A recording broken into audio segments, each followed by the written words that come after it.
एवं सती यद विधेयम तद આપણે ગઈકાલે વાત 68મા શ્લોકમાં કરી બરાબર કે અધ્યાત્મ એ આત્માની પ્રતીતિ માટેનો શ્રેષ્ઠ ઉપાય છે. તો એના અંગે વાત કરે છે. આવું હોય તો હવે શું કરવું જોઈએ? તો એની વાત કરે છે કે મુક્ત્વા અતો વાદ સંઘટ્ટમ અધ્યાત્મમ અનુચિંત્યતા. એટલે વાદ વિવાદ એ બધાનો સ્પર્શ, એનો સંપર્ક બધો છોડી અને અધ્યાત્મ જે છે એની જ વિચારણા ઊંડાણથી કરવી જોઈએ. કેમ તો જવાબ આપે છે ન અવિધૂતે તમસ્કંદે જ્ઞેય જ્ઞાનમ પ્રવર્તે. રાતના અહીંયા તમે હોલમાં આવો, ઘણી બધી વસ્તુ પડેલી હોય હોલની અંદર, ટેબલ, ખુરશી, પાટિયા, ડિવાઈડર, ઘણું બધું, પેન, પેન્સિલ વગેરે.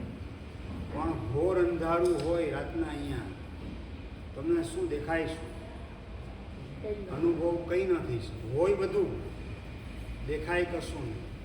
શેના કારણે? અંધકારના કારણે. અંધારું દૂર કરો તો બધું તમને દેખાય. એ જ વાત કરે છે કે તમસ્કંદે અવિધૂતે. તમસ્કંદે એટલે અજ્ઞાનનું અંધારું, એ જ્યાં સુધી દૂર કરવામાં ન આવે. વિધૂતે એટલે ધોઈ નાખવામાં આવે, દૂર કરવામાં આવે. અવિધૂતે એટલે કે એને રવાના કરવામાં ન આવે તો એ જ્ઞેય સતી અપી જ્ઞાનમ ન પ્રવર્તે.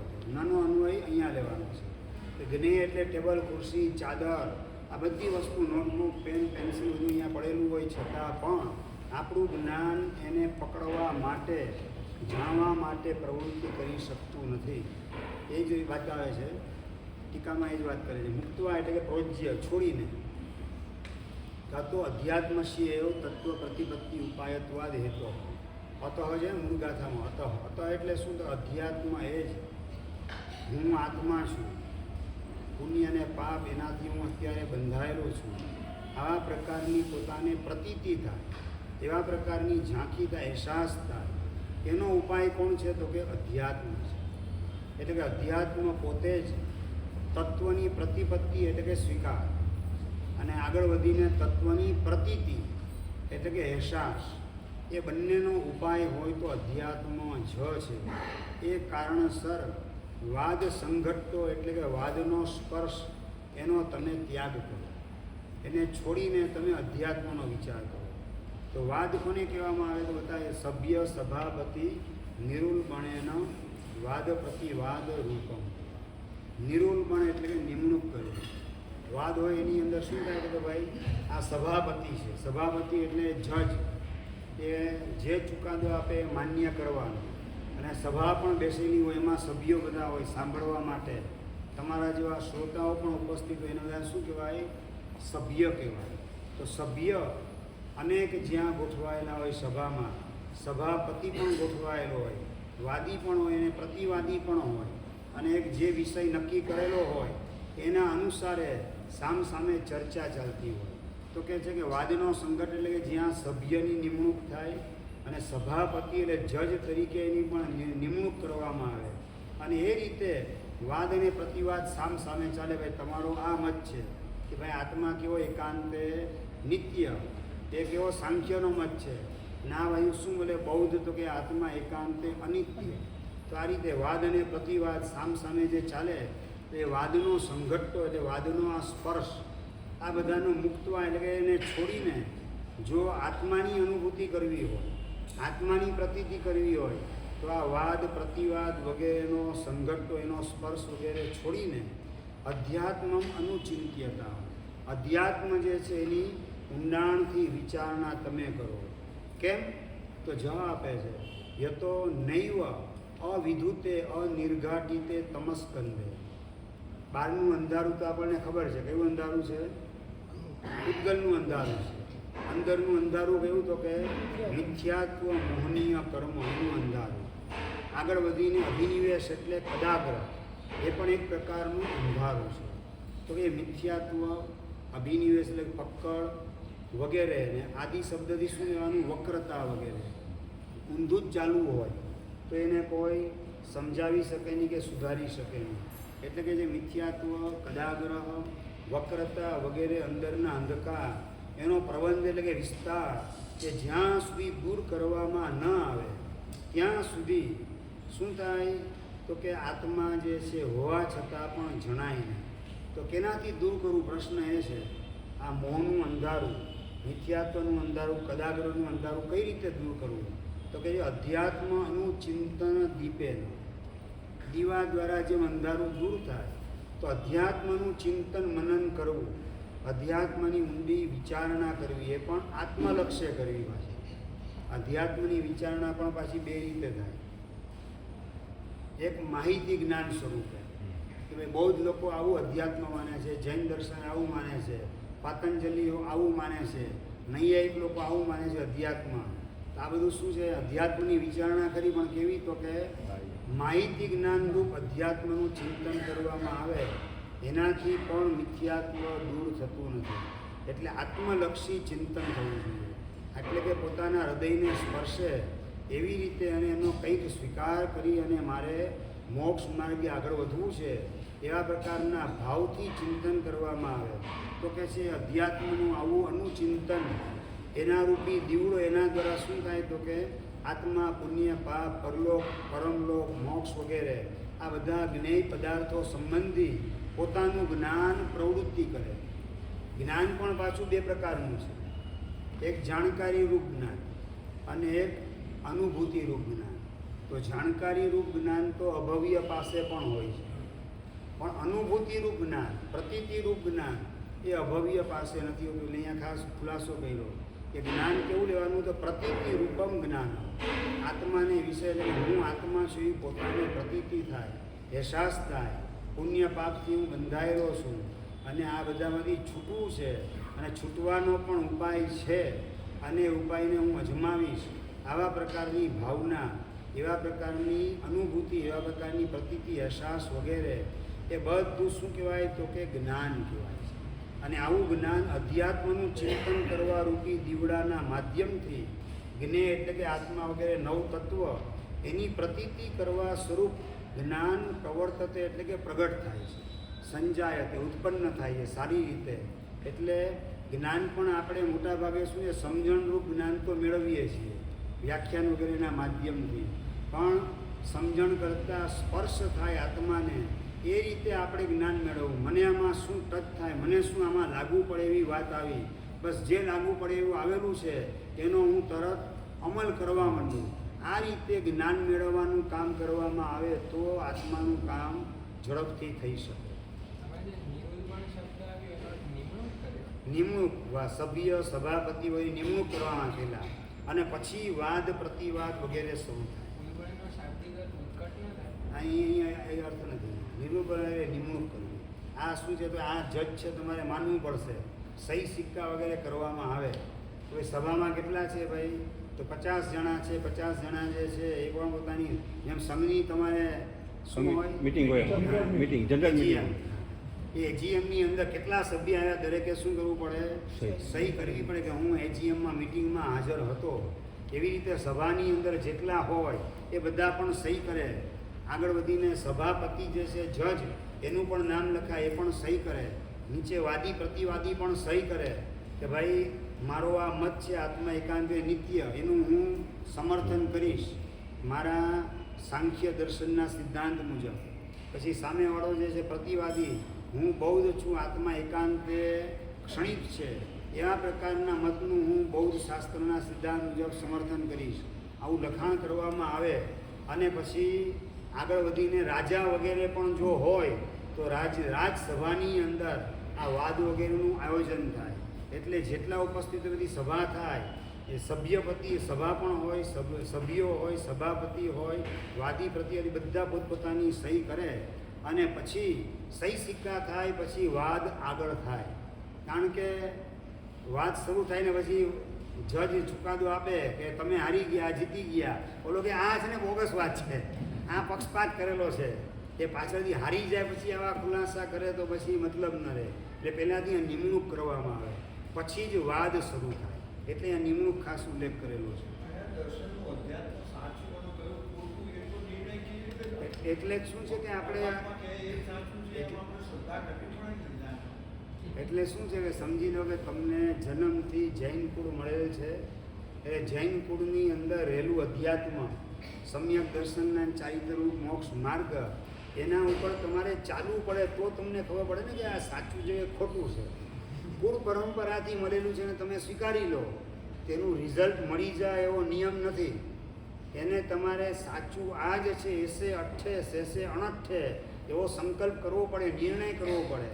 પછી તમે આગળ વધો તો તાત્વિક તમને લાભ થઈ શકે, બાકી ઓલો ગતાનુગતિક લાભ થાય. બરાબર? એટલે આની અંદર સમજણ પછીની શ્રદ્ધા અને સમજણ વગરની શ્રદ્ધા એ બંનેમાં ફરક હોય છે. નરેન્દ્રભાઈ ખ્યાલ આવ્યો ને? યુગલિકને કોઈ કહે કે અગ્નિ તો ઠંડો ગાર હોય બધું ત્યાં, એટલે કે એટલે યુગલિકને તો કંઈ ખબર છે જ નહીં કે 5 જણ ભેગા થઈને અગ્નિ તો ઠંડો હોય. 5 જણે કીધું બરાબર છે અગ્નિ ઠંડો, સ્વીકારી લીધું આપણે. પછી બીજા 10 જણ આવ્યા, અગ્નિ કેવો હોય? અરે અગ્નિનો ઠંડો ગાર હોય. ના કોણે તને ભરમાયો? અગ્નિ તો એકદમ ગરમા ગરમ હોય, લાલ ચોળ હોય, પાડી નાખે બધું ત્યાં. એટલે એના મનમાં પઝલ થઈ જાય છે. ઓલા કહેતા હતા અગ્નિ ઠંડો હોય ને આ કે અગ્નિ ગરમ છે. અનુભવ તો બંધાને છે નહીં, આનું સાચું માનવું કે આનું સાચું માનવું, એની શંકા એની છે ને શ્રદ્ધા ડામાડોળ થશે. એટલે પછી એ પહેલાં જે સ્વીકાર કરેલો હતો કે અગ્નિ તો શું છે ઠંડો ગાર હોય, એને વિશે પાછો મનમાં ઉહાપો થશે. અગ્નિ ઠંડો હશે કે ગરમ હશે, ઠંડો હશે કે ગરમ હશે, એ શ્રદ્ધા એની ડામાડોળ થાય. એની પ્રતિપત્તિ એટલે સ્વીકાર કેવો હોય, ચલાયમાન થઈ જાય. પછી પાછા બીજા લોકો ભેગા થઈને વાત કરે, ના અગ્નિ તો હાવ ઠંડો હોય, ગરમ કોને કીધું?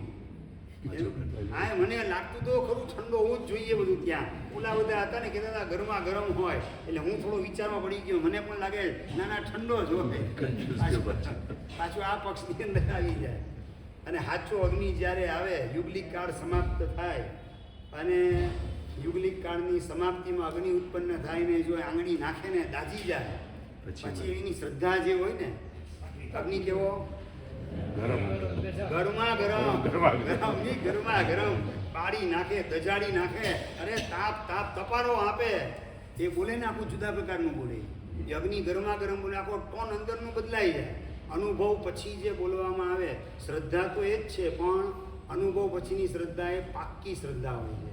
એ જરાય ડામાડોળ નથી થતી. અનુભવ વગરની શ્રદ્ધા હોય તો એ ચલાયમાન થાય એવી પણ શક્યતા રહેતી હોય છે. બરાબર?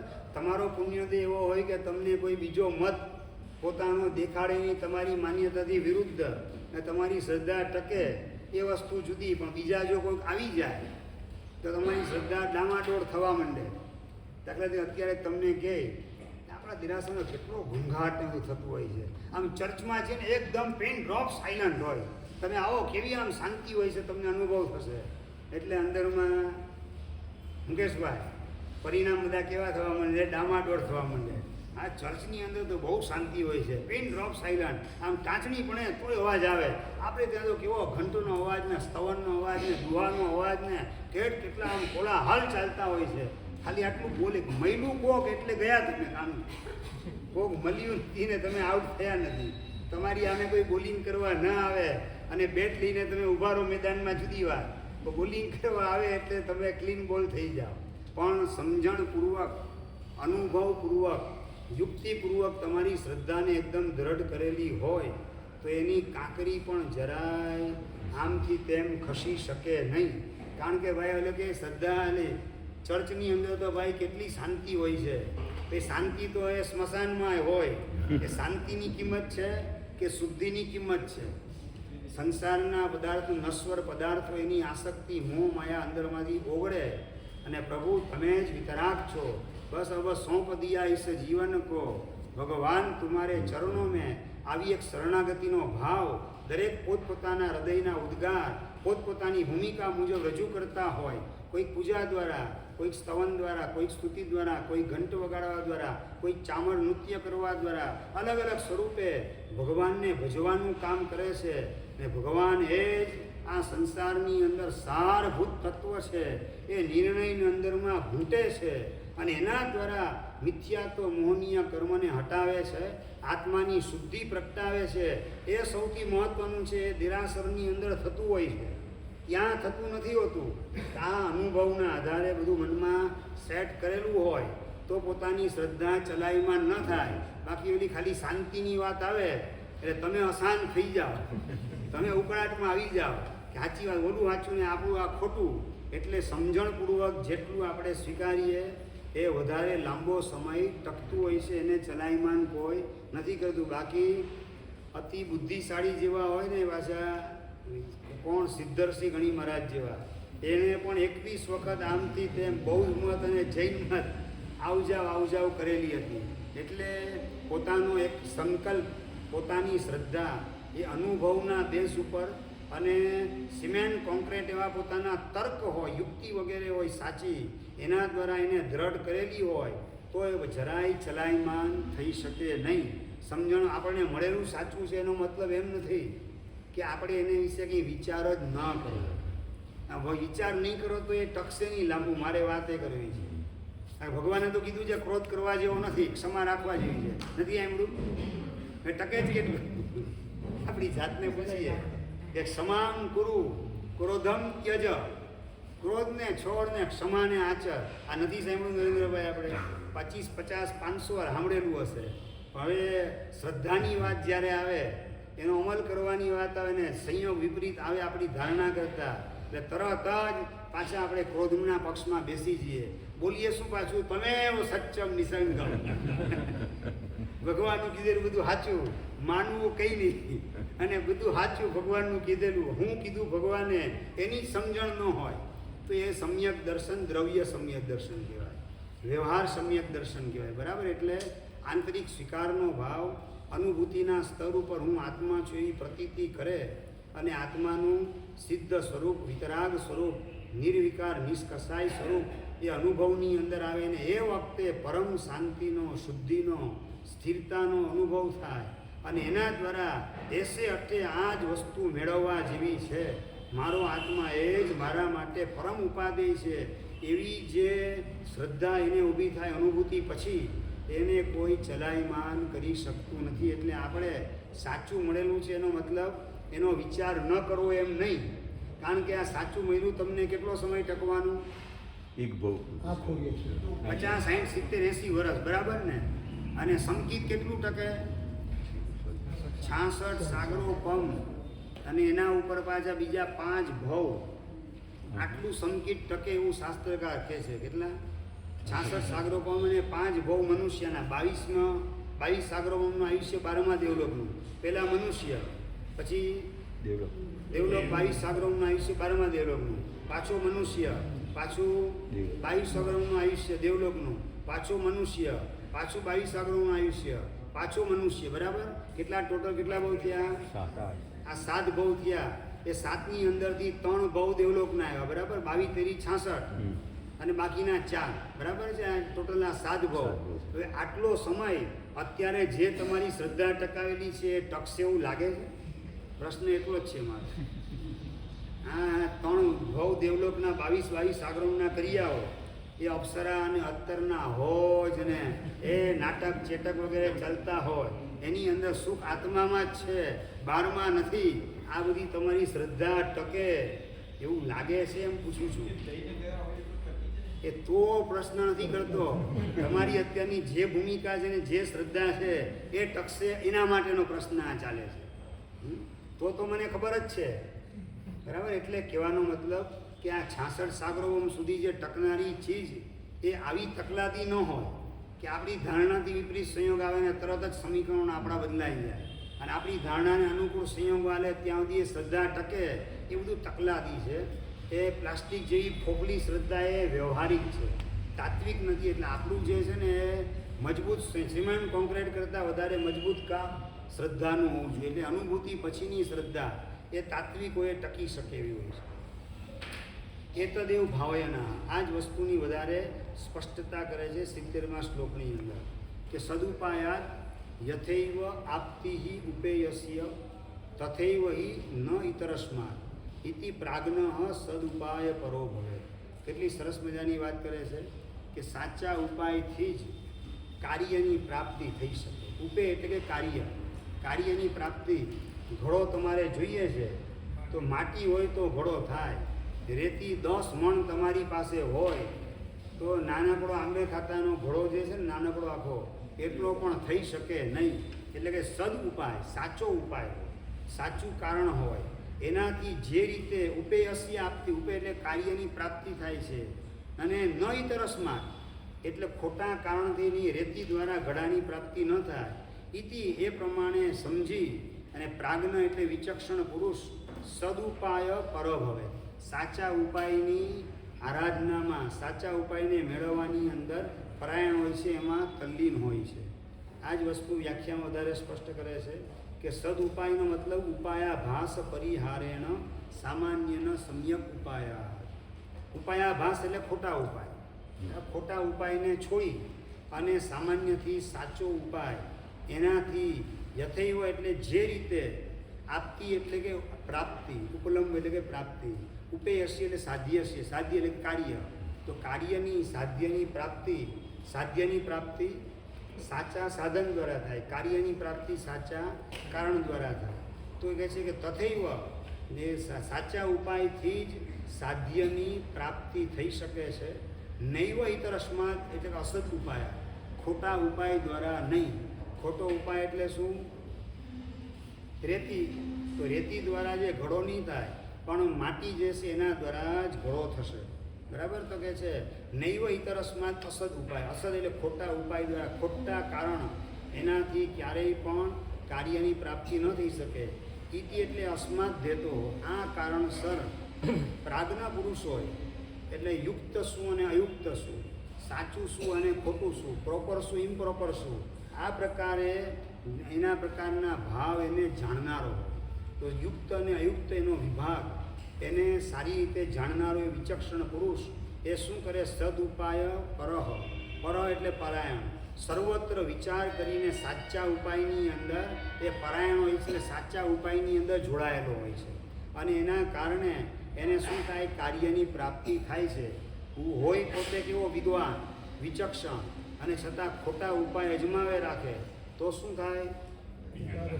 હા, રિઝલ્ટ ના આવે. અને પોતે પ્રાજ્ઞ અને વિચક્ષણ ન કહેવાય, પોતે બુદ્ધું કહેવાય. જ બતાવે અન્યથા પ્રાજ્ઞતા એવું ન શિયા. અન્યથા એટલે ખોટા ઉપાય એની અંદર પ્રવૃત્તિ કરે તો એ હોશિયાર જ ન કહેવાય. ઓલું વલોણું કરે ને એમાં શું નીકળે? માખણ નીકળે વલોણા દ્વારા. એટલે જોયા બાજુ વલોણો કરતો હતો એટલે માખણ નીકળ્યું. એટલે ઘરે આવીને જોયું ઘરે છાશ નથી, એટલે પાણી હતું, ચાલો પાણી વલોણાથી માખણ નીકળે, વલોણું કરીએ આપણે. એ પાણીનું વલોણું સવારથી સાંજ સુધી કરે રાખે. ઓલો અડધો કલાકમાં છે ને વલોણામાંથી છાશમાંથી વલોણું કરીને માખણ કાઢે. આ સવારથી સાંજ સુધી વલોણાથી માખણ નીકળે એવું મગજમાં સેટ કરીને પાણી વલોવે રાખે. તેમાં 1 ગ્રામ પણ માખણ નીકળી શકે નહીં. એટલે શું? પ્રાજ્ઞ ન કહેવાય, એને વિચક્ષણ ન કહેવાય, ખાલી આભાસ. પેલું હલાવે જ ને આમથી તેમ, હું પણ હલાવું આમથી તેમ એટલે માખણ નીકળશે. એ ઉપલબ્ધ દ્રષ્ટિએ પોતે કાર્યકાળ ભાવ નક્કી કર્યો, તાત્વિક રીતે કાર્યકાળ ભાવ નક્કી નથી કર્યો, માટે એ પ્રાજ્ઞ ન કહી શકાય. એટલે કે અન્યથા પ્રાજ્ઞતા એવ ન સ્યાત.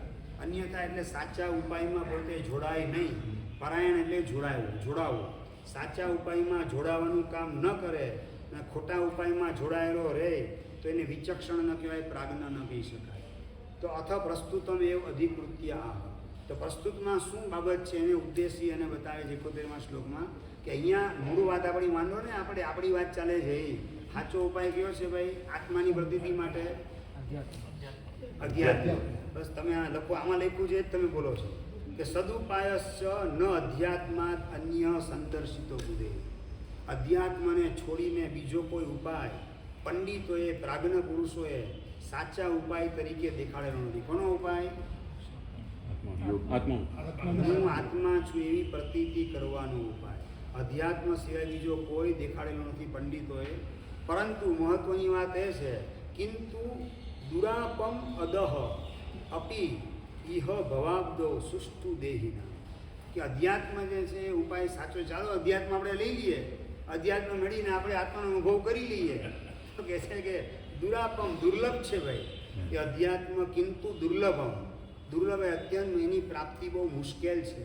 ભવાબ્દો એટલે ભવસાગરની અંદર, દેહીનામ એટલે પ્રાણીઓને, જીવોને આધ્યાત્મની પ્રાપ્તિ એ ભવસાગરની અંદર સૃષ્ટિ એટલે કે અત્યંત દુર્લભ છે. એટલે એના માટે મથામણ વધારે કરવી પડે, મહેનત વધારે કરવી પડે. બતાવે છે વ્યાખ્યામાં કે સદ ઉપાય એટલે સમ્યક ઉપાય, સાચો ઉપાય, આત્માની પ્રાપ્તિનો, આત્માની પ્રતીતિનો, આત્માની અનુભૂતિનો સાચો ઉપાય હોય તો અધ્યાત્માદ અન્ય વિલક્ષણ નૈવ. અધ્યાત્મ સિવાય બીજો કોઈ, અધ્યાત્મથી વિલક્ષણ એટલે જુદા પ્રકારનો, વિલક્ષણ એટલે જુદા પ્રકારનો બીજો કોઈ પણ ઉપાય પંડિતોએ દેખાડેલો નથી. પંડિત એટલે કે પૂર્વના શાસ્ત્રકારો કે જેણે તત્વ પ્રતીતો, તત્વની એટલે હું આત્મા છું એવી પ્રતીતિ કરવી હોય તો એને વિશે અધ્યાત્મ સિવાય બીજો કોઈ પણ ઉપાય પૂર્વના શાસ્ત્રકાર ભગવંતોએ દેખાડેલો નથી. તો અધ્યાત્મ આપણે મેળવી લઈએ તો કે છે ભાઈ ના, અધ્યાત્મ દુરાપમ એટલે દુર્લભ છે, કિંતુ એટલે કિમ પુનઃ, વળી અધ્યાત્મ પણ અત્યંત દુર્લભ છે. તત્વની પ્રતીતિ તો દુર્લભ છે જ, કાર્ય તો દુર્લભ છે, કારણ પણ દુર્લભ છે. એમ કહે છે કાર્ય એટલે આત્માની પ્રતીતિ એ તો દુર્લભ છે જ, એની તો શું વાત કરવી, પણ અધ્યાત્મ એનું જે કારણ એ પણ દુર્લભ છે. બીજું પણના દ્વારા શું થઈ ગયું કે આત્મતત્વની પ્રતીતિ એ અપી દ્વારા લઈ લીધી. એટલે કે છે કે કિમ પુનઃ તત્વ પ્રતીતિ દુર્લભા ઇતિ અપી શબ્દા. કે તત્વની પ્રતીતિ દુર્લભ એમાં તો શું પૂછવાનું, પણ એનું કારણ જે છે અધ્યાત્મ એ પણ અતિ દુર્લભ છે. ક્યાં તો આ ભવસાગરની અંદર જીવો માટે અતિશયને એટલે અત્યંત દુર્લભ હોય તો અધ્યાત્મ છે. અને અધ્યાત્મની પ્રાપ્તિ વગર ક્યારેય પણ આત્માની પ્રતીતિ ન થાય. જાણકારી મળી શકે, નવ તત્વની જાણકારી અભવ્યને મળી શકે છે. બરાબર, 9.5 પૂર્વનું જ્ઞાન મળે એટલે એમાં 9 તત્વો તો આવી જ જવાના છે. એટલે જ્ઞાન મળવું, જાણકારી મળવી એ વસ્તુ જુદી છે, પરંતુ પ્રતીતિ થવી, અનુભૂતિ થવી એ જુદી વસ્તુ છે. એટલે અધ્યાત્મ જે છે એ મળે તો જ એના દ્વારા આત્માનો સાક્ષાત્કાર, આત્માની અનુભૂતિ થઈ શકે. તો અધ્યાત્મ કેવું છે, દુર્લભ છે. એ દુર્લભ કેમ છે એની ભાવ્યથી તેની વધારે સ્પષ્ટતા કરે છે કે અધ્યાત્મને કોણ પ્રાપ્ત કરી શકે તેનો અધિકારી દેખાડે છે 72મા શ્લોકમાં કે ચરમે પુદ્ગલા વર્તે યતો યહ શુક્લ પાક્ષિક ભિન્ન ગ્રંથિ ચારિત્રી ચ તસ્ય એવ એતદ ઉદાહુ. ચરમ પુદ્ગલ પરાવર્તનની અંદર જીવ આવે પછી જ અધ્યાત્મ મળે, એની પહેલાં અધ્યાત્મ મળી ન શકે. પ્રયત્ન સાધ્ય 100%. ચરમાવર્તની અંદર આવ્યા પછી પ્રયત્ન તમે કરો તો તમને મળી શકે. ચરમાવર્તમાં આવવા માટે આપણા હાથમાં બાજી નથી, પણ ચરમાવર્તમાં આવ્યા પછી અધ્યાત્મ મેળવવું એ આપણા પુરુષાર્થ ઉપર આધાર રાખે છે. બરાબર, એટલે ચરમાવર્ત તો કાળનો પરિપાક થાય ત્યારે આવે. બરાબર છે.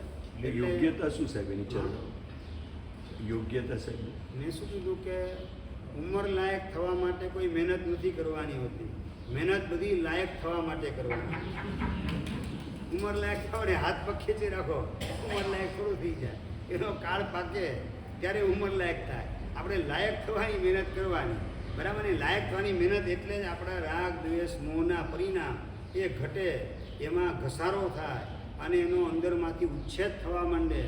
રાગ કરી ન શકીએ એવી આપણી આંતરિક ભૂમિકાનું નિર્માણ કરવું, એનો પુરુષાર્થ જેટલો પ્રમાણિકપણે કરીએ એટલી અધ્યાત્મની પ્રાપ્તિ આપણને થતી છે. આ મહત્વની વસ્તુ છે. ચરમાવર્તમાં આવ્યા કે નહીં કીધે ખોલ આવ્યા કે નહીં ચરમાવર્તમાં એ કીધે ખોલ.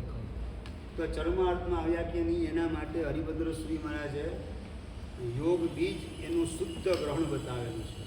ઉપાદેય ધ્યાત્યંતમ એ શ્લોકની અંદર હરિભદ્રસમાં વાત કરી છે કે ભાઈ યોગના બીજ ઉપાદેય બુદ્ધિથી ગ્રહણ કરે અને સંજ્ઞા વિસ્કંભણાન્વિતમ 10 પ્રકારની અને 16 પ્રકારની સંજ્ઞા એના ઉપર કંટ્રોલ મેળવી અને યોગ બીજનું ગ્રહણ કરે. અને ત્રીજી શરત બતાવેલી છે ફલાભિસંધિ રહિતમ, કોઈ પણ જાતની પૌદ્ગલિક ફળની, ભૌતિક ફળની આકાંક્ષા રાખ્યા વગર યોગ બીજનું ગ્રહણ કરે. આ 3 વસ્તુ એના જીવનમાં આવે તો સમજી લેવાનું કે આ જીવ ચરમાવર્તની અંદર આવેલો છે. આવું યોગ દ્રષ્ટિ સમુચ્ચય અમારે ચોપડી છે, એમાં જો યોગ દ્રષ્ટિ સમુચ્ચય છે આગળ, એમાં જે હું બોલ્યો ને એ શ્લોક લખેલો છે ઉપાદેય ધ્યાત્યંતમ, લગભગ 17મો શ્લોક હશે, 17ની આસપાસ. ઉપાદેય ધ્યાત્યંતમ સંજ્ઞા વિસ્કંબણાન્વિતમ. ચર્માવર્તમાં હોય ત્યારે શરૂઆતમાં પહેલા ગુણ જાણે, પછી પુરુષાર્થ કરે પછી ઉપરના ગુણ સ્થાનક ઉપર ચડી શકે. 25મો શ્લોક. બરાબર છે. સંજ્ઞા વિસ્કંબણાન્વિતમ અને ફલાભિસંધિ રહિતમ. બરાબર છે ને. એટલે આ ત્રણ વસ્તુ આપણા જીવનમાં આવે તો સમજવાનું કે આપણે ચર્માવર્તની અંદર આવેલા છે. અને એનાથી આગળ વધીને બતાવી યત ય શુક્લ પાક્ષિક. પાછા આપણે શુક્લ પાક્ષિક આજે સવારે વાત કરેલી વ્યાખ્યાનમાં. બરાબર. શુક્લ પાક્ષિક એટલે હા આ જ વિષય. હા યુગાનો યોગ એ વિષય સવારે આવી ગયો. શુક્લ એટલે ઉજળો પક્ષ, એટલે કે આત્માનો આપણે પક્ષ લેવાનું કામ કરીએ. જ્ઞાનનો પક્ષ, આત્મજ્ઞાનનો પક્ષ લેવાનું કામ કરીએ. અને ભિન્ન ગ્રંથિ ભેદ કરે એટલે કે ચોથા ગુણઠાણે પહોંચે. અને ચરિત્રી એટલે દેશવૃત્તિ કે સર્વવૃત્તિને પ્રાપ્ત કરે તો એવો જીવ તસ્ય એવ એતદ ઉદાવૃતમ. એની પાસે આ અધ્યાત્મ હોઈ શકે. એની પહેલાં અધ્યાત્મ ન હોઈ શકે. તો પૂર્વાર્ધની અંદર જે બતાવેલા છે અધ્યાત્મના અધિકારી એ વ્યવહારનીથી બતાવેલા છે. ઉત્તરાર્ધમાં બતાવેલા છે નિશ્ચયનથી અધિકારી બતાવેલા છે. એટલે ચર્માવર્તમાં આવો અને શુક્લ પાક્ષિક તમે થાવ તો અધ્યાત્મની પ્રાપ્તિ થાય એ વ્યવહારનીથી વાત કરી છે. અને નિશ્ચયનીથી શું? ભિન્ન ગ્રંથિ એટલે કે ગ્રંથિ ભેદ કરો, ચોથે ગુણઠાણે પહોંચો, 5મે 6ઠે 7મે પહોંચો, ચરિત્ર ધર્મનો દેશવૃત્તિને સર્વવૃત્તિને ધારણ કરનારા થાવ તો તમને અધ્યાત્મની પ્રાપ્તિ થાય. આવું નિશ્ચય નહીંથી કહેવામાં આવે. બરાબર. એટલે વ્યવહારને નિશ્ચય એ બંનેનો સમન્વય કરીને 72મી ગાથામાં વાત કરેલી છે. બતાવે છે ટીકા. હવે ટીકા જોઈએ. મૂળ ગાથા બેસી ગઈ. બરાબર. હવે ટીકા જોઈએ. ચર્મે એટલે પર્યંત વર્તિની પૂતગલાવર્ત, સૌથી છેલ્લો પૂતગલ પરાવર્ત, જેને ચરમ પૂતગલ પરાવર્ત કહેવાય. અને એમે દ્રવ્યત સામાન્યના સર્વ પૂતગલ ગ્રહણ ઉજ્જન રૂપે પ્રવૃત્તે સતી. એ પૂતગલ પરાવર્ત કોને કહેવાય? ગણેશભાઈ. પૂતગલ પરાવર્ત રોશનભાઈ કોને કહેશું? તો તમામે તમામ પૂતગલો જેટલા પણ 14 રાજલોકની અંદર છે એને કોઈ પણ એક વર્ગણા રૂપે ઔદાય આહારક નહીં લેવાની. આહારક તો શરીર 4 જ થાય છે. બરાબર. એટલે કોઈ પણ એક ઔદારિક કે વિક્રિય વગેરે વર્ગણા સ્વરૂપે ગ્રહણ કરે, પરિણામ આવે અને છોડે. એવી રીતે તમામે તમામ પરમાણુઓનું ગ્રહણ થાય એક વર્ગણા રૂપે અને એને છોડવાનું કામ થાય. આ રીતે તમામ પૂતગલો એની ફિક્સ એક વર્ગણા નિશ્ચિત કરેલી છે એ સ્વરૂપે એને ગ્રહણ કરવાનું ને છોડવાનું કામ કરે. અને એની અંદર જેટલો સમય પસાર થાય એને શું કહેવાય? એક પૂતગલ પરાવર્ત. પૂતગલનું પરાવર્તન કર્યું. ગ્રહણ કરવાનું છોડવાનું, ગ્રહણ કરવાનું પરિણમવાનું છોડવાનું, ગ્રહણ કરવાનું પરિણમવાનું છોડવાનું. આ રીતે તમામે તમામ પૂતગલોનું ગ્રહણ અને એનો ત્યાગ કરવાનું કામ કરે. એમાં જેટલો સમય લાગે એને એક પૂતગલ પરાવર્ત કહેવાય. એ સમયની અંદર આ ભરતને ઈરાવતમાંથી અનંતા તીર્થંકરો મોક્ષમાં પહોંચી જાય. કેટલા 1, 2, 24 નહીં, અનંત 24 પસાર થઈ જાય. ખાલી એક ભગવાન એમ કરીને અનંતાની 24 અનંતી લેવાની, ત્યારે એક પૂતગલ પરાવર્ત પૂરો થાય. બરાબર. આવા અનંતા પૂતગલ પરાવર્તો મેં અને તમે બધા જીવોએ ભૂતકાળની અંદર અનંતા પૂતગલ પરાવર્ત પસાર કરેલા છે. એટલે કહે છે કે દ્રવ્યથી પૂતગલ પરાવર્ત એમાં પણ બધા ભેદ છે. દ્રવ્ય, ક્ષેત્ર, કાળ, ભાવ એમ 4 પ્રકારના પૂતગલ પરાવર્ત બતાવેલા છે. એમાં જો દ્રવ્યથી પૂતગલ પરાવર્ત એટલે શું બતાવે છે કે સામાન્યથી સર્વ પૂતગલને ગ્રહણ કરે, પછી મધ્યમ પદલોપી સમાસ એટલે પરિણામ આવે અત્યારથી મેળવી દેવાનું. ગ્રહણ પણ કરે, પરિણામ આવે અને એને છોડે. એને શું કહેવાય? એક પૂતગલ પરાવર્ત દ્રવ્યથી પૂરો થયો. આ ઘડિયાળ છે પડી. બરાબર. એને મેં લેવાનું કામ કર્યું ને મૂકવાનું કામ કર્યું. બરાબર. અમે જેટલા પૂતગલ હતા મેં લીધા ને મૂક્યા. આવા ગણાય કે ન ગણાય? આ ન ગણાય. પરિણમવાની વાત છે. હા, આને મેં ક્યાં પરિણમાવેલું છે? હું રોટલી દાળ ભાત શાક ખાઉં ને મારા શરીર પર પરિણમાવું, એ ગ્રહણ કરેલું કહેવાય. એ સિવાયનો આ ટુકડો લીધો ને મૂક્યો એ બધું કંઈ તે ગ્રહણને ત્યાગ થઈ ગયું. પરિણમન વચ્ચે રહી ગયું. મધ્યમ પદલોપી સમાસ છે. પરિણમન પણ જરૂરી છે. એટલે શરીર રૂપે પરિણામ આવે. 7 ધાતુમાંથી કોઈ પણ એક ધાતુ રૂપે પરિણામ આવી દે તો પછી એને ગ્રહણ કરેલું કહેવાય. એમ તમામે તમામ પૂતગલો એને ઔદારિક વર્ગના રૂપે પરિણમાવીને ગ્રહણ કરવાના. એટલે જેટલા દેવતાઓ છે એના વૈક્રિય શરીર છે, એ વૈક્રિય શરીરો બધા એ 33 સાગરોપમ સુધી ઓલા અનુત્તરવાળા છોડવાના નથી. પોતાનું શરીર અનુત્તરવાળા છે 33 સાગરોપમ સુધી પકડી રાખવાના. વૈક્રિય પૂતગલો અનંતા છે એને, એ જ્યાં સુધી ડિસ્ચાર્જ ન કરે એને છોડે નહીં. પાછા એ છોડ્યા પછી એ વૈક્રિયમાંથી પાછા ઔદારિક રૂપે બને ત્યાં સુધી રાહ જોવાની. અહીં ઔદારિક બને પાછા એને ગ્રહણ કરવાના. એ ક્યાં આપણી અક્કલ કામ કરે એની અંદર? ક્યાં એવલા છૂટા ઔદારિકમાં પરિણમા લાવીને ગ્રહણ કરી લઉં, પરિણમાવી દઉં. આવું આપણા હાથમાં કંઈ બાજી નથી. નેચરલ આ બધું થતું હોય, ગ્રહણ કરવાનું, પરિણમાવાનું અને છોડવાનું. પણ એ બધું ઔદારિક રૂપે ગ્રહણ કરાવવાનું, પરિણમવાનું, છોડવાનું કામ કરે. એમાં કેટલો જંગી સમય પસાર. એ એક પૂતગલ પરાવ એટલે અનંત 24 ભરત ક્ષેત્રમાંથી મોક્ષની અંદર પહોંચી જાય ત્યારે એક પૂતગલ પરાવર્ત દ્રવ્યથી સામાન્યથી પૂરો થયેલો કહેવાય. યત યસ્માત. હા, હવે આપણે એટલું દ્રવ્યથી પૂરું કરી.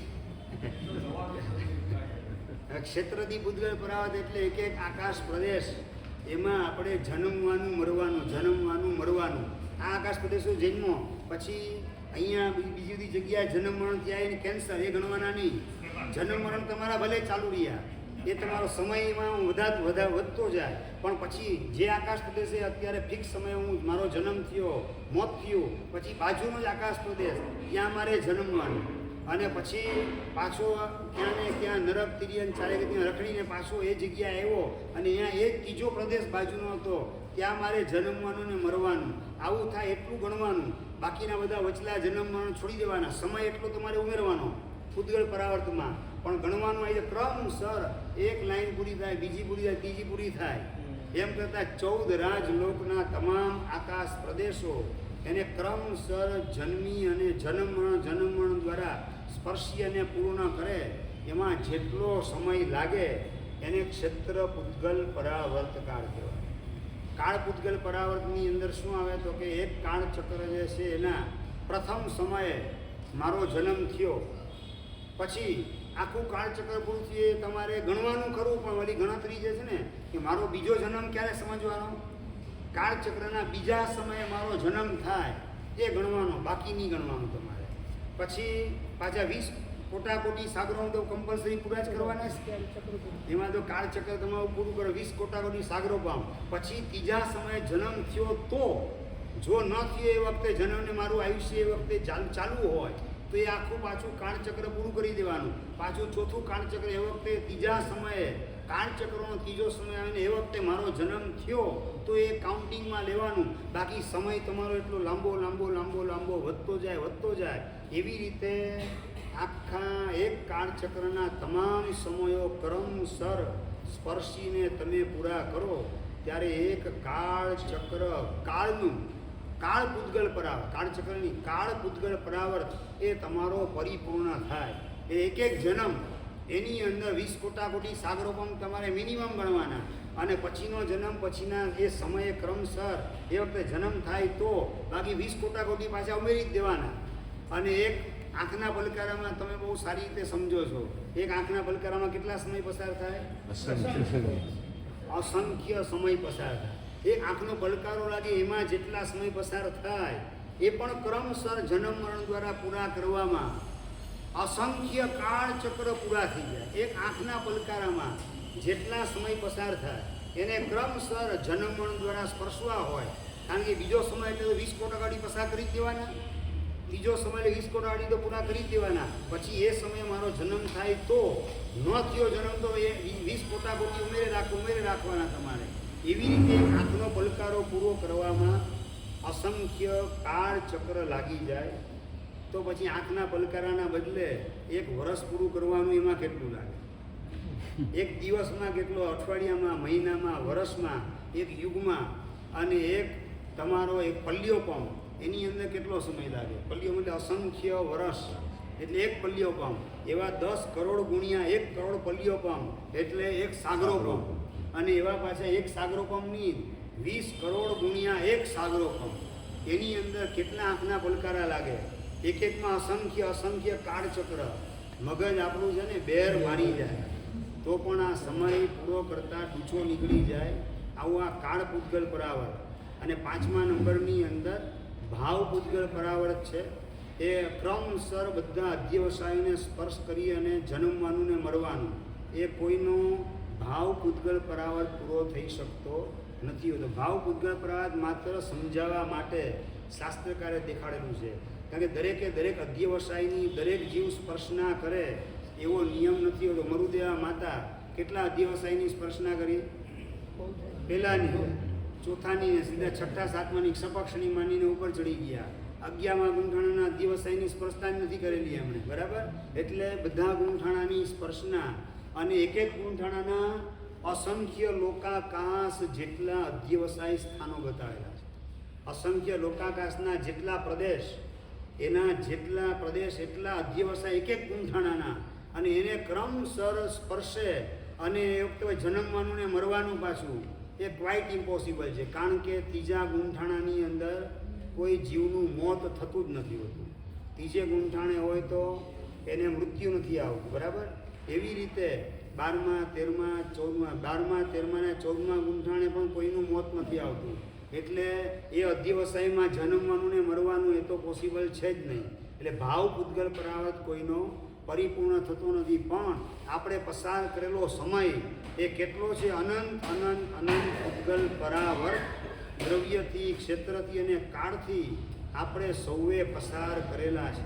એમાં સૌથી છેલ્લું એક ચક્કર બાકી હોય ત્યારે જીવ કંઈક ડાયો થાય, કંઈક ઠરેલ બને, ગંભીર બને અને મળેલો માનવ ભવ વગેરે એનું મૂલ્યાંકન કરીને આત્મપ્રાપ્તિમાં એનો સમય લગાડવાનો પુરુષાર્થ કરે તો ઠેકાણું પડી શકે. બાકી ઠેકાણું પડવું બહુ અઘરું છે. એટલે આપણે ખૂબ ગંભીરતાથી પ્રત્યેક સમયનો ઉપયોગ આત્મપ્રાપ્તિ માટે, આત્માની અનુભૂતિ માટે કરવાનો છે. તો કે જે સામાન્યથી દ્રવ્યથી પૂતગલ પરાવર્ત એટલે શું? તો કે સર્વ પૂતગલો એને ઔદારિક વગેરે વર્ગણા રૂપે ગ્રહણ કરવાના, પરિણમવાના અને ઉજ્જન એટલે કે છોડવાના. એ રીતે પૂતગલ પરાવર્ત પ્રવૃત્ત થઈ જાય. એ પણ કેવો છેલ્લો પૂતગલ પરાવર્ત સ્ટાર્ટ થઈ જાય તમારો, પછી કોઈક ભવ્ય જીવ, વિશેષ પ્રકારનો ભવ્ય જીવ કે જે કેવો શુક્લ પાક્ષિક બને. શુક્લ પાક્ષિક એટલે શું? અપાર્ધ પૂતગલ પરાવર્ત અંતર્ગત સંસાર, જેનો અર્ધ પૂતગલ પરાવર્ત સંસાર કરતાં પણ ઓછો સમય છે, એ શું કહેવાય? શુક્લ પાક્ષિક કહેવાય. મેં સવારે તમને શું કીધેલું હતું? મેં શુક્લ પાક્ષિકની વ્યાખ્યા સવારે કંઈ જુદી બતાવી હતી. શું બતાવી હતી? સમય બતાવ્યો. સમય ક્યારથી શરૂ થાય બતાવ્યું હતું મેં? શું આજ છે? આજનું સવારનું વ્યાખ્યાન આજે યાદ નથી તમને. હું વાત કરો? બહુ મહેનત આપને કરવી પડશે સાહેબ. બીજા કોઈ ગુરુ આવશે, સંભાળશે જવાબદારી. એટલે જતા નહીં સાહેબ. મારું ગજું નથી હવે. સવારનું સાંજે યાદ ન હોય તો ભાઈ તમને કેવી રીતે આગળ વધારે? ખોટ નિશાળી. સવારે બોલેલો હતો હું, છેલ્લા પૂતગલ પરાવર્તમાં જીવ શુક્લ પાક્ષિક બને, એમ બોલેલો હતો. આમાં બતાવે છે કે અર્ધ પૂતગલ પરાવર્ત કરતાં પણ ઓછો સમય બાકી હોય ત્યારે જીવ શુક્લ પાક્ષિક બને છે. એટલે બે મત છે આપણે ત્યાં. હું અહીંયા જે બતાવેલો છે મત એ ઠાણ સૂત્રના આધારે મત બતાવેલો છે. અને હું સવારે જે બોલેલો હતો એ દશા સૂત સ્કંદની ચૂર્ણી, એ મત જે છે આગમનો મત, મૂળ આગમનો મત, ચૂર્ણીનો, એ મત તમને બતાવેલો હતો કે અંતિમ પૂતગલ પરાવર્ત બાકી હોય ત્યારે જીવ શુક્લ પાક્ષિક, બરાબર? અહીંયા બીજો મત ઠાણાંક સૂત્રના આધારે દેખાડેલો છે કે અપાર્ધ પૂતગલ પરાવર્ત. અપાર્ધ એટલે અડધા કરતાં પણ ઓછો એટલો પૂતગલ પરાવર્ત બાકી હોય. અંતર્ગત સંસાર, એની અંતરનો સંસાર હોય, એની અંદરનો એનાથી વધારે સંસાર ન હોય તો એને શું કહેવાય? શુક્લ પાક્ષિક કહેવાય. આ જે વ્યાખ્યા સામાન્ય થઈ સમકિતી માટે આવે કે સમકિતથી ભ્રષ્ટ થાય તો પણ વધુમાં વધુ સમય કેટલો? અપાર્ધ, અપાર્ધ પૂતગલ પરાવર્ત, અડધા કરતાં કંઈક ઓછું એટલો એનો સંસાર હોય છે. એ સંકિતથી ભ્રષ્ટ થયેલા જીવ માટે વધુમાં વધુ સમય. અને દશાસૂત સ્કંદની ચૂર્ણીની અંદર એક પૂતગલ પરાવર્ત જેટલો સમય બાકી હોય ત્યારે જીવ શુક્લ પાક્ષિક એમ બતાવેલું છે. અપુનર્બંધક ચર્માવર્તમાં આવે પછી જીવ અપુનર્બંધક બનવાનો પુરુષાર્થ કરે તો થઈ શકે. સામાન્યથી ચર્માવર્તમાં આવે પછી જીવ શુક્લ પાક્ષિક થાય. શુક્લ પાક્ષિક થયા પછી પોતાની ગુણની પાત્રતાને ડેવલપ કરે, કર્મબંધનો ઘટાડો કરે, એટલે અપુનર્બંધકની ભૂમિકા આવે. પછી માર્ગાભિમુખ માર્ગાનુસારી માર્ગ પતિત બને, યોગની 4 દ્રષ્ટિ મેળવે, ગ્રંથિ ભેદ કરે અને પછી અર્ધપુદ્ગલ પ્રાવત મેક્સિમમ બાકી હોય પછી એ સમ્યક દર્શનને પ્રાપ્ત કરી શકે. એના પહેલાં પ્રાપ્ત કરી શકે નહીં. આ રીતે ક્રમ આપણે સમજવાનો હોય. પણ અપુનર્બંધક અવસ્થા ખાલી ચર્માવર્તનો વાત છે ને એ કેવી છે તો કે કુદરતી રીતે એ કાળ આવવાનો છે. બાકી બધી અવસ્થા માટે આપણે પુરુષાર્થ કરવાનો છે. શુક્લ પક્ષ એટલે કે આત્માના ગુણોનો પક્ષપાત એ આપણે પુરુષાર્થ કરીને ઊભો કરવાનો છે. એવી રીતે અપુનર્બંધકપણું એટલે તીવ્ર રાગદ્વેષના પરિણામ મારા અંતરમાં ઊભા થવા દેવા નથી. ગમે એવા અનુકૂળ દ્રવ્ય આવે તો એ તીવ્ર રાગને, પ્રતિકૂળ દ્રવ્ય ક્ષેત્ર કાળ ભાવે તો તીવ્ર દ્વેષ તો મારે નથી જ કરવો. આ રીતે અંદરની જાગૃતિ ટકાવવાનું કામ કરે, એવો પુરુષાર્થ કરે તો જીવ અપુનર્બંધક બને. એટલે ગુણકૃત અવસ્થા, ગુણ સાપેક્ષ જે અવસ્થા છે એ માટે દરેકે દરેક જીવે પુરુષાર્થ કરવો પડતો હોય છે. કાળ સાપેક્ષ જે અવસ્થા હોય એના માટે પુરુષાર્થ કરવાની જરૂરત નથી, કારણ કે એનો કાળ આવે ત્યારે વસ્તુ પ્રાપ્ત થવાની જેમ સમજવાનું. એ શુક્લ પાક્ષિક બનવું હોય તો પણ મહેનત કરવી પડે. ચર્માવર્તમાં આ બધા શુક્લ પાક્ષિક હોય ચર્માવર્તમાં તમે આવી જાઓ એટલાથી સંભાવના છે એમ કહું છું. છેલ્લું અર્ધબુદ્ધિ પરાર્થ બાકી છે તમારો, જે સંકેત મળી જાય, છેલ્લું અંતમુહૂર્ત બાકી હોય ને ત્યારે મળે મરુદેવા માતાની છે. શુક્લ પાક્ષિક એટલે બધું ગુણ સાપેક્ષ જેટલી અવસ્થા છે એ બધી અવસ્થા પુરુષાર્થ તમે કરો એના દ્વારા તાત્વિક મળે. સંભાવના છે એમ શાસ્ત્રકાર કહે. અર્ધપુદ્ગલ પરાળ જેટલો સંસાર તમારો બાકી રહ્યો એટલે શાસ્ત્રકાર કે સંભાવના છે, તમે મહેનત કરો તો ગ્રંથિભેદ થઈ જશે, સંકેત મળી જશે. પણ તમે છેલ્લા ભવે જાગો તો શાસ્ત્રકાર શું કરે પછી? બરાબર. એટલે આ ગુણ સાપેક્ષ જે આત્માની અવસ્થા બતાવેલી છે, ઉપરના ગુણસ્થાનકો જે બતાવેલા છે એ બધો પુરુષાર્થ, અંતરંગ પુરુષાર્થ કરવામાં આવે તો પ્રાપ્ત થાય. એટલે થઈ જ જાય એવો નિયમ નથી, પણ અહીંયા થાય તો ક્યારે થાય એનો અહીંયા સ્કોપ શું છે એ દેખાડે છે 72મી ગાથા. એની પહેલાં જીવ સામાન્યથી શું છે તો કે એને આત્મા, પરમાત્મા વગેરે એનો પ્રેમ નથી હોતો, અને કર્મ મુક્ત એવી પોતાની અવસ્થા, એનો કોઈ વિચાર પણ નથી હોતો. તો કર્મ મુક્ત અવસ્થા મેળવવાનો હું પુરુષાર્થ કરું એવો ભાવ ક્યાંથી જાગશે? અચર્માવર્તમાં જીવ હોય ત્યારે પોતાની કર્મ મુક્ત અવસ્થા, રાગ દ્વેષ મોહ રહિત અવસ્થા એ જ સુખદાયક છે એવી સમજણ જ નથી, એવી એની પાત્રતા નથી, એનું એવું ડેવલપમેન્ટ થયેલું નથી, અને એ કલ્પનાય ન કરી શકે. રાગ દ્વેષ મોહ વગરનો આત્મા કોઈક હોઈ શકે એવી કલ્પના પણ અચર્માવર્તમાં કરવી મુશ્કેલ છે. તો પછી એ અવસ્થા મેળવવાનો પુરુષાર્થ હું કરું એ તો લાખો યોજન દૂરની વાત થઈ ગઈ.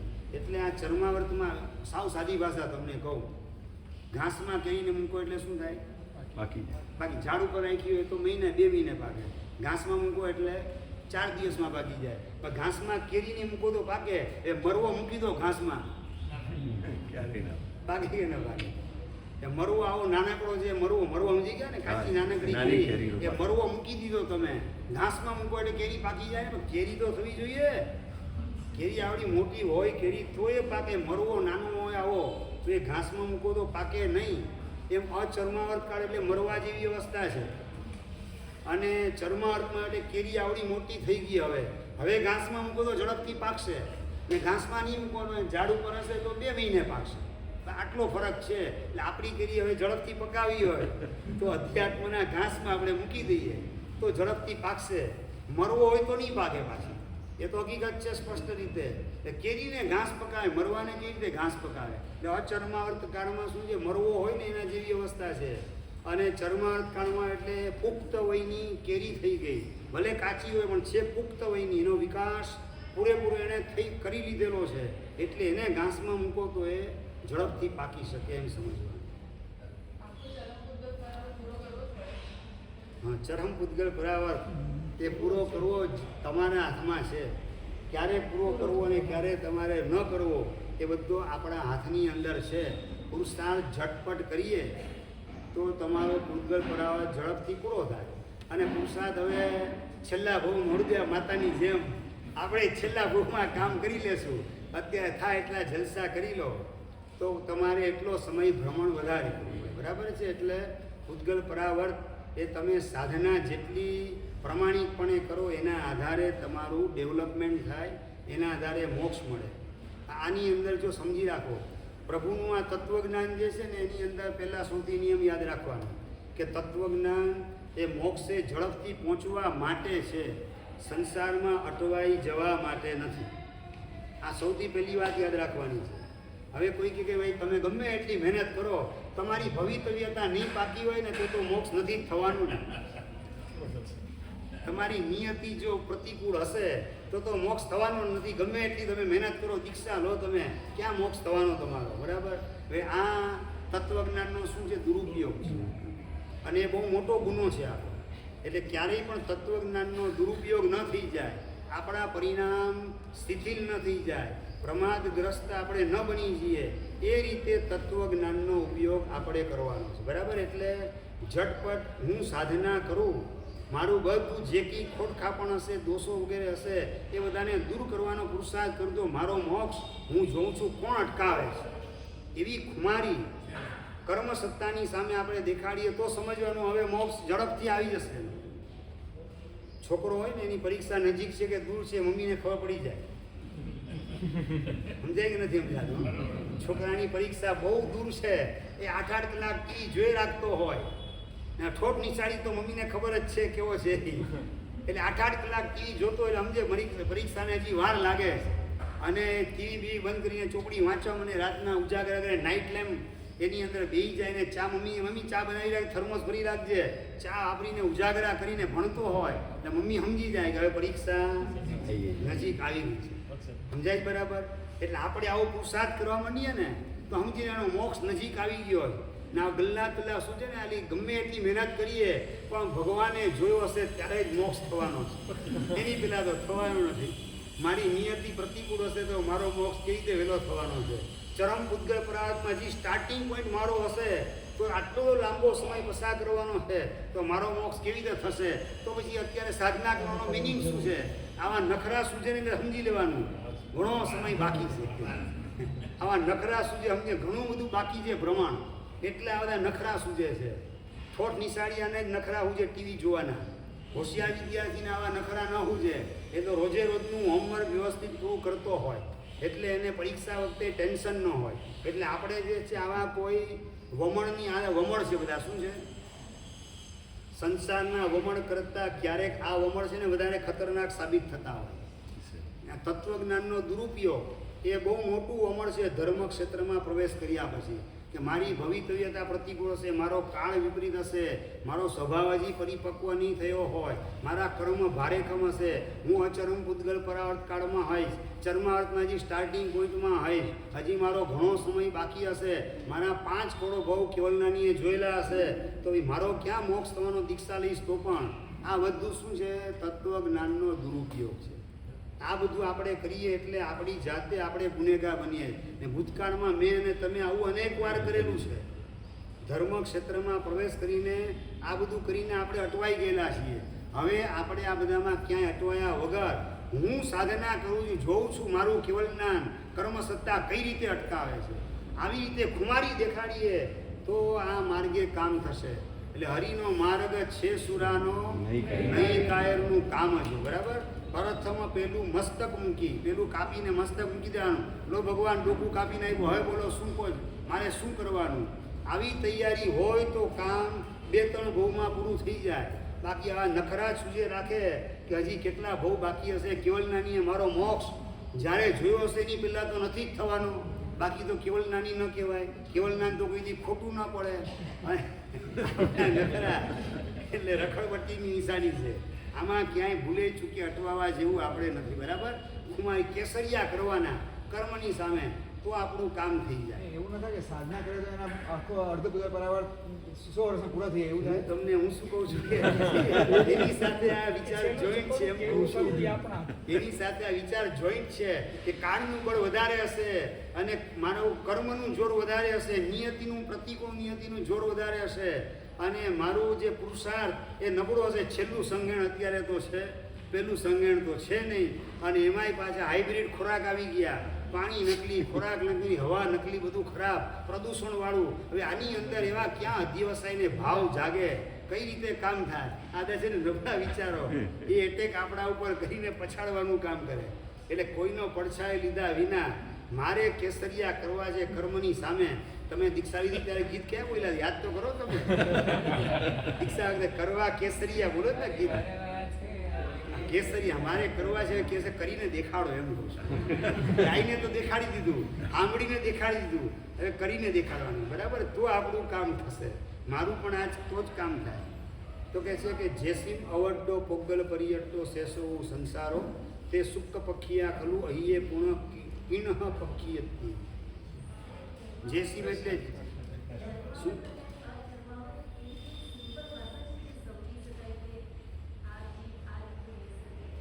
જો હવે બહુ તમને એકદમ નિકટના તમે બધા છો એટલે સ્પષ્ટ રીતે કહી દઉં કે આ ચર્માવર્ત કાળમાં હું છું કે અચર્માવર્તમાં કાળમાં છું એની ચર્ચા એ બધી સાઈડમાં મૂકી અને વર્તમાન મારી ભૂમિકાની અંદર શું કર્તવ્ય છે બસ એની અંદર લાગી પડો. બસ આમાં જો લાગશો ને તો ઠેકાણું પડશે. આ મેં તત્વજ્ઞાનનો વમળ છે ને એમાં ભલભલા ડૂબી ગયા. જો પ્રોપર એંગલ ન પકડાય તો આ ગોથા ખાઈ જવાય. એટલે નયવાદને પણ ગહન બતાવેલો છે. આનંદગંજી મહારાજ જેવાએ પણ કહી દીધું કે નયવાદ અતિ ગહન છે. એ સપ્તભંગીને 7 નયને એના ભાઈ 700 ભેદ અને પાછા દ્વાદશાર નય ચક્રમાં બતાવેલા 1200 ભેદ એ બધાની હું ચર્ચા માંડું ને અહીંયા ભલભલા ડૂબી જાય, જિંદગી પૂરી થઈ જાય, એનો અંત ના આવે. એટલે એ બધામાં અટવાવાના બદલે વર્તમાન અવસ્થા મારી એમાં ભગવાનની કેટલી આજ્ઞા હું પ્રમાણિક રીતે પાડી શકું એમ છું એ પાડવામાં લાગી જઈએ અને એમાં આપણે ઉત્સાહથી આગળ વધીએ. હું તમને 100 રૂપિયાનું સ્ટેમ્પ પેપર કાલે લેતા આવજો, સહી કરી આપીશ કે ચર્માર્થમાં તમે આવી ગયા છો. શું તમે સ્ટેમ્પ પેપર લાવશો, સહી કરી દઈશ તમને. ચર્માર્થમાં તમે આવી ગયા. પુરુષાર્થ કરવાનો ઉત્સાહ તમને જાગતો હોય. દિન દુના રાત ચોગુના ઉત્સાહ વધતો જાય સાધનાનો. શક્તિ છુપાવ્યા વગર ભગવાનની આજ્ઞા પાડવી છે. પ્રવૃત્તિના સ્તરે અને પરિણતિના પણ સ્તરે પ્રભુની આજ્ઞાને બેલેન્સ રાખીને મારે પાડવી છે. એવો પુરુષાર્થ સમ્યક પ્રકારે કરતા જાઓ. 6 મહિના 12 મહિના પુરુષાર્થ કરો ને ઠેકાણું પડી જાય, ગ્રંથિ ભેદ થઈ જાય. એટલે આના કરતા નહીં અંતરના પરિણામ બોલ્યો ને હું પ્રવૃત્તિના સ્તરે અને પરિણતિના સ્તરે બે હું બોલું છું. બેલેન્સ રાખીને એ શબ્દ પણ બોલું છું. એક એક શબ્દ તમારા લોકોની પાસે જોખીને બોલવા પડે. જો આટલું બોલાઈ ગયું તો ક્લીન બોલ થઈ જાય મારા જેવા. એટલે એક એક શબ્દ જોખીને બોલું છું. પ્રવૃત્તિના સ્તરે અને પરિણતિના સ્તરે બેલેન્સનો મતલબ ઉત્સર્ગ અને અપવાદ, નિશ્ચય અને વ્યવહાર, જ્ઞાન અને ક્રિયા એ બેલેન્સ રાખી અને શક્તિ છુપાવ્યા વિના પ્રમાણિકપણે આપણે અંદરનો અને બહારનો પુરુષાર્થ કરીએ અને કામ ન થાય એવું બનવાનું નથી. બરાબર છે? એટલે આપણે આ પુરુષાર્થમાં લાગવાનું છે. આ છે ને નવરા બેઠા માણસો જે ગલ્લા કરે એ બધામાં આપણે અટવાવાની જરૂરત નથી. બરાબર છે? એમ કેવલના મળવી ચર્ચા જે કરીએ કરે રાખજો. શું અથવા કેવલજ્ઞાનની આ ભાવમાં એકવાર ગ્રંથિભેદ થઈ ગયો પછી આની અંદર ઊંડાણથી જેટલું ઉતરવું એ ઉતરે રાખજો, પછી વાંધો નથી. પછી તમે અટવાશો નહીં. તમને પોતાની પ્રોપર લાઈન કઈ છે અંદરથી ક્લિક થઈ રાખશે, એ દિશામાં તમે આગળ વધશો. અત્યારે તો મોહ રાજા છે તમારી પાછળ પડેલો છે. અહીંયા આવ્યા ને એનો મતલબ છે મોહ રાજા તમારી પાછળ પડેલો છે. એ ભૂલાવામાં ચક્રામાં પાડવા માટે તૈયાર જ છે અને શાસ્ત્ર દ્વારા તમને ચક્રમાં પાડી દે એટલે પતી ગયું. શાસ્ત્રને તમે શસ્ત્ર બનાવી દો તમારી જાત માટે. આવું આપણા જીવનમાં બનવું ન જોઈએ. ભૂતકાળમાં આપણા જીવનમાં અનંતી વાર બનેલું છે. પહેલાં મારા જીવનમાં પછી તમારા જીવનમાં. બરાબર? એટલે હવે એનું રિપીટેશન આ ભાવમાં ન થાય એની આપણે કાળજી રાખવાની. બરાબર? એટલે આપણે શક્તિ મુજબ જાણકારી જેટલી અત્યાર સુધી વ્યાખ્યાન વાંચના વગેરે દ્વારા આપણને મળેલી છે એનો અમલ કરવાની અંદર મંડી પડીએ તો આપણું કામ 100% થઈ જશે. એટલે કે જેનો અવડ્ડો પોગલ પરિયટ્ટો શેષો સંસારો, જેનો અપાર્ધ પૂતગલ પરાવર્ત જેટલો સંસાર કાળ બાકી હોય એ જીવોને શુક્લ પાક્ષિક ખરેખર તમારે જાણવા, ને અહીં એટલે અધિક હોય તો પુનઃ એટલે વળી તમારે એને કૃષ્ણ પાક્ષિક તરીકે જાણવા, કણહ પક્ષિયા એટલે કૃષ્ણ પાક્ષિક તરીકે સમજવા. આ એક તત્વજ્ઞાનની વાત ચાલે છે. પણ હવે ડૉક્ટરને જેટલું સમજવું હોય, ભણવાનું જરૂરી હોય, એ પેશન્ટને તો એટલું બધું જરૂરી નથી હોતું ને પાછું. પેશન્ટ હા બસ એટલે એ ડૉક્ટર જેટલું ભણે એમાં એટલી જ મહેનત તમારે કરવાની જરૂરત નથી. બરાબર. સદગુરુની સદગુરુ એટલે સદગુરુની આજ્ઞાએ જીવન એવું રાખીએ એટલે આવી જાય છે. તો બધું એની અંદર આવી જાય. બરાબર છે. એટલે આપણી બુદ્ધિની વિલાડી આડી ઉતાર્યા વગર અહીંયા સાંભળતા સાંભળતા અહો તત્વજ્ઞાન, અહો જીન શાસન, આવો એક અહો ભાવ અંદરમાં ઉછાળવાનો છે કે સર્વજ્ઞ સિવાય આ વાત કોણ કહી શકે. ખરેખર ભગવાન સર્વજ્ઞ હતા માટે જ આવી ગહન વાત એકદમ સ્પષ્ટપણે જગતના ચોગાનમાં મૂકવાનું કામ તીર્થંકર પરમાત્માએ કરેલ છે. ખરેખર એ સર્વજ્ઞ હતા એવો એક વિશ્વાસ આ સાંભળતા સાંભળતા ભીતરમાં ઊભો કરવાનો. આ ચર્ચાના મરચા ખાંડવામાં આપણી બુદ્ધિ જાજી લગાડવાની નથી, કારણ કે ભલભલા બુદ્ધિમાનની પણ મતિ થાકી જાય એટલો શાસ્ત્રોનો વિસ્તાર છે. આપણે શાસ્ત્રોના વિસ્તારના બદલે આપણે સાધનાનો વિસ્તારને સાધક દશા એના વિસ્તારની અંદર લાગુ પડવાનું. બરાબર છે. પ્રશ્ન પૂછો એમાં ઓબ્જેક્શન નથી, ખુશી પૂછી શકાય એમ છે. પરંતુ આની અંદર અટવાઈ જવાના બદલે મુખ્ય આપણું કામ આપણી પરિણતિને ઊંચકવાનું છે, ખ્યાલ રાખવાનો.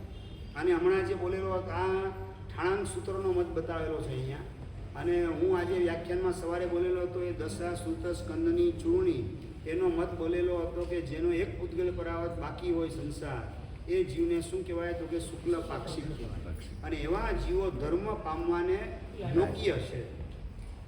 આગળ બતાવે છે તત્રાપી એની અંદર પણ એટલે આ વ્યવહારનીથી વાત કરી દીધી. હવે નિશ્ચયથી વાત બતાવે છે કે ભાઈ ચર્માવર્તમાં આવ્યા પછી શુક્લ પાક્ષિક બની ગયા પછી ભિન્ન ગ્રંથિ એટલે કે અપૂર્વકરણ કરી, અપૂર્વકરણરૂપી વજ્રનો પહાર કરી અને શું વિદારિત એટલે કે ફાડી નાખી, ચીરી નાખેલી છે. ઘન એટલે નક્કર એવી રાગ દ્વેષ મોહના પરિણામરૂપી ગ્રંથિ એ જેણે ભેદી નાખેલી છે એવો જીવ એટલે ચોથા ગુણસ્થાનકની સ્પર્શના કરનારો જીવ હોય એને જ આ અધ્યાત્મની પ્રાપ્તિ થાય છે નિશ્ચય. હજી એનાથી આગળ વધીને બતાવે છે કે તત્રાપી ચારિત્રી એની અંદર પણ ગ્રંથિભેદ કર્યા પછી પાછું એ ચરિત્રધર હોવો જોઈએ. એટલે કે દેશથી કે સર્વથી સાવધ્ય આચાર, સાવધ્યની પ્રવૃત્તિનો ત્યાગ કરનાર હોવો જોઈએ. અવધ્ય એટલે કે પાપ, સાવધ્ય એટલે પાપવાળા આચાર એ બધાને છોડનાર હોવો જોઈએ. દેશથી છોડે તો દેશવીરથી 5મું ગુંઠાણું, સર્વથી છોડે તો સર્વવીરથી 6મું ગુંઠાણું. એવો જે જીવ હોય એ તસ્ય એવું એતદ ઉદાહૃત, એતદ એટલે અધ્યાત્મ. તસ્ય એટલે આવા જીવને જ અધ્યાત્મ કહેવામાં આવેલું છે. ન અન્ય છે, બીજા કોઈ જીવને અધ્યાત્મ કહેવામાં નથી આવેલું. બરાબર. એતદ ઉદાહૃતમ એટલે ઉત્તમ કહેલું છે. એટલે આપણે ચર્માવર્તમાં પણ કહેલું છે પહેલા નંબરમાં, બીજા નંબરમાં શુક્લ પાક્ષિકમાં કીધેલું છે, ત્રીજા નંબરમાં ભિન્ન ગ્રંથિને કીધું, ચોથા નંબરમાં દેશવૃત્તિધરને કીધું, 5મા નંબરની અંદર સર્વવૃત્તિધરને કીધું. બરાબર છે. આને જ હોય. હવે તમારામાંથી કયો વિકલ્પ સ્વીકારો બોલો?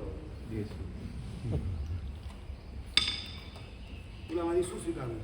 ઓહ ટાઈમ થઈ ગયો, ભૂલી ગયો, નજર બહાર.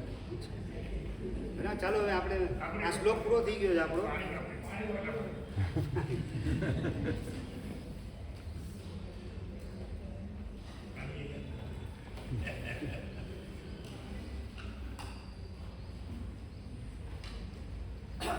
આ પ્રશ્ન પૂછ્યો ને જવાબ આવતીકાલે આપશો તો ચાલશે.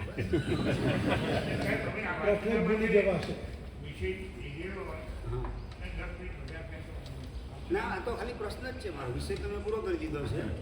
પ્રશ્ન એક તમારા મેદાનમાં મૂકેલો છે કે ભાઈ આ 5 અવસ્થાની અંદર અધ્યાત્મ, 5 અવસ્થાવાળાને અધ્યાત્મ થાય એમાંથી કઈ ભૂમિકાએ અધ્યાત્મ તમને મળે એવી તમારી ભાવના. આટલો પ્રશ્ન નાનકડો છે. વિચારજો, આવતીકાલે જવાબ શાંતિથી ગુરુ ઈચ્છામી ખમાસમનું વંદિમ જાવણી જાય નિશ્ચય મથિણ વંદામી ઈચ્છામી ખમાસમનું